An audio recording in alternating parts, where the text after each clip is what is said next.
ijtihad dan keberlangsungan spirit Islam. Definisi ijtihad. Ijtihad adalah suatu usaha yang bisa dilakukan oleh siapa saja secara bersungguh-sungguh berusaha mencari ilmu untuk memutuskan perkara yang tidak dibahas dalam Al-Quran dan hadis dengan syarat pertimbangan yang matang dan menggunakan akal sehat. Pengertian ijtihad menurut para ahli. Imam Al-Ghazali. Ijtihad adalah pengerahan kemampuan oleh seorang faqih atau mujtahid dalam rangka menghasilkan hukum syara. Muhammad Abu Zahra. Ijtihad adalah daya upaya ahli hukum Islam semaksimal mungkin dengan mengistimbatkan hukum praktis dari dalil-dalilnya yang terinci. Abdul Wahab Kalas. Ijtihad adalah pengerahan daya upaya untuk sampai kepada hukum syara dari dalil yang terinci bersumber dari dalil-dalil syara. Al-Amidi. Ijtihad adalah mencurahkan semua kemampuan untuk mencari hukum syara yang bersifat zanni sampai merasa tidak mampu untuk mencari tambahan. Fungsi ijtihad. Yang pertama, ijtihad memiliki fungsi untuk membantu manusia dalam menemukan solusi hukum atas suatu masalah yang belum ada dalilnya di dalam Al-Quran dan hadis. Yang kedua, fungsi utama dari ijtihad ini adalah untuk menetapkan suatu hukum di mana hal tersebut tidak dibahas dalam Al-Quran dan hadis. Orang yang melaksanakan ijtihad disebut dengan mujtahid, di mana orang tersebut adalah orang yang ahli tentang Al-Quran dan hadis. Syarat ijtihad. 1. Harus memahami tentang ayat dan sunnah terkait dengan hukum. 2. Harus memahami berbagai masalah yang telah diijmakan oleh para ahlinya. 3. Harus mengerti bahasa Arab dan segala ilmunya dengan sempurna. 4. Harus mengerti tentang nasikh dan mansukh. 5. Harus memahami secara dalam tentang rahasia-rahasia tasyri'. 6. Harus memahami secara mendalam tentang seluk-beluk qiyas.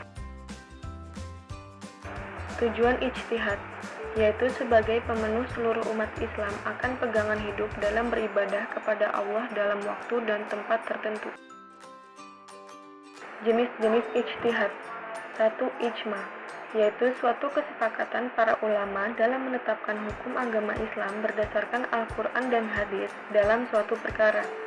Hasil dari kesepakatan para ulama tersebut berupa fatwa yang dilaksanakan oleh umat Islam. 2. Qiyas, yaitu suatu penetapan hukum terhadap masalah baru yang belum pernah ada sebelumnya, namun mempunyai kesamaan, manfaat, sebab, dan bahaya dengan masalah lain sehingga ditetapkan hukum yang sama. 3. Maslahah mursalah, yaitu suatu cara penetapan hukum berdasarkan pada pertimbangan manfaat dan kegunaannya. 4. Istihsan, yaitu suatu tindakan meninggalkan satu hukum kepada hukum lainnya karena adanya dalil syara yang mengharuskan. 5. Urf, yaitu penetapan bolehnya suatu adat istiadat dan kebebasan suatu masyarakat selama tidak bertentangan dengan Al-Quran dan hadis. 6. Istishab, yaitu penetapan suatu hukum atau aturan hingga ada alasan tepat untuk mengubah ketetapan tersebut. 7. Sudus zariyah, yaitu pemutusan hukum atas hal yang mubah, makruh, atau haram demi kepentingan umat. Hukum ijtihad. 1. Fardu ain. Ijtihad adalah mencurahkan semua kemampuan untuk mencari hukum syara yang bersifat zanni sampai merasa tidak mampu untuk mencari tambahan. 2. Fardu kifayah. Permasalahan yang diajukan tidak dikhawatirkan akan habis waktunya, atau ada lagi mujtahid yang lain yang telah memenuhi syarat. 3. Sunnah. Berijtihad terhadap permasalahan yang baru, baik ditanya ataupun tidak. 4. Haram. Jika ijtihad yang telah ditetapkan secara qat'i bertentangan dengan syara. Ranah ijtihad. Masalah yang tidak boleh diijtihadkan. 1. Masalah qat'iyah adalah masalah yang sudah ditetapkan hukumnya dengan dalil-dalil yang pasti, baik melalui dalil nakli maupun dalil akli. Contohnya, kewajiban seperti sholat, zakat, puasa, dan haji. Untuk kewajiban tersebut, Al-Quran telah mengaturnya dengan dalil yang sharih atau tegas. 2.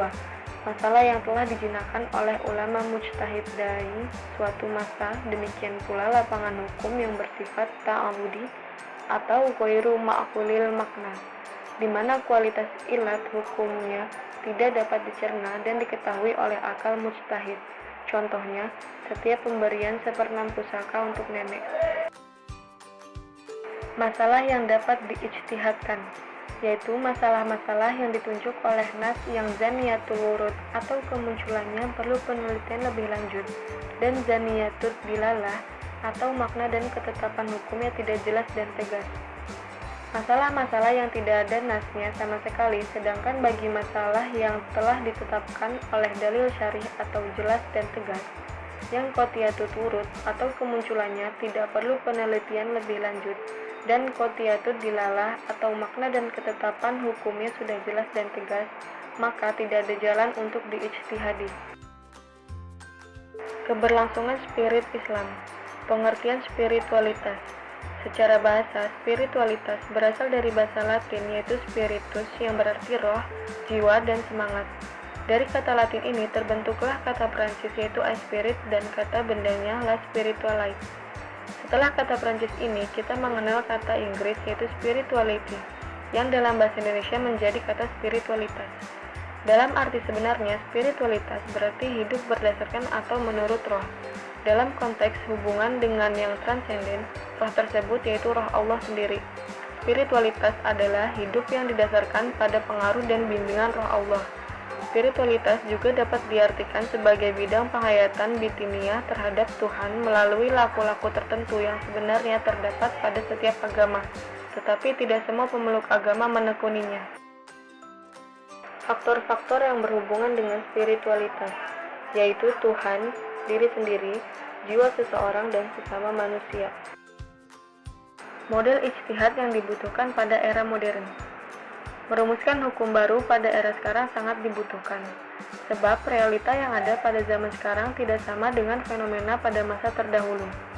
Al-Ghazali menjelaskan bahwa ijtihad merupakan rukun syariat, dan hal ini tidak ada satupun yang memungkirinya. Bahkan mayoritas ulama modern berpendapat bahwa ijtihad pada saat ini merupakan hal paling urgent dan fardhu kifayah hukumnya. Pendapat di atas sesuai dengan pendapat Al-Suyuti. Wajib hukumnya adanya mujtahid pada setiap generasi, dan tidak boleh dalam satu generasi tidak ada seorang pun yang menjadi mujtahid. Oleh karena itu, apabila pada masa sekarang tidak ada satupun dari anak cucu Adam yang bisa menjadi mujtahid, maka semua manusia akan mendapatkan imbas dosa. Contoh ijtihad. Syekh Abdul bin Zaid Al-Mahmud memperbolehkan bagi orang yang hendak haji atau umroh untuk memulai ihramnya dari Jeddah bagi orang yang naik pesawat. Ini merupakan ijtihad al-insya'i, sebab pada masa dahulu masih belum ada pesawat. Alasan beliau memperbolehkan ihram dari Jeddah tersebut adalah hikmat meletakkan mikot pada tempat-tempat yang kita ketahui sekarang tidak lain hanyalah lokasi pintu menuju Mekah. Sedangkan realita yang ada pada saat ini, semua orang yang hendak menuju Mekah dengan mengendarai pesawat harus lewat Jeddah. Dan sangat sukar bagi penumpang pesawat mengetahui posisi mikot yang ada di daratan. Selain itu, jika mikot yang ada merupakan keharusan bagi orang yang hendak haji atau umroh agar memulai ihramnya, maka akan menimbulkan kesulitan bagi pengendara pesawat untuk ganti baju dan mandi dengan niat ihram. Sekian materi yang kami jelaskan, kurang lebihnya mohon maaf dan terima kasih.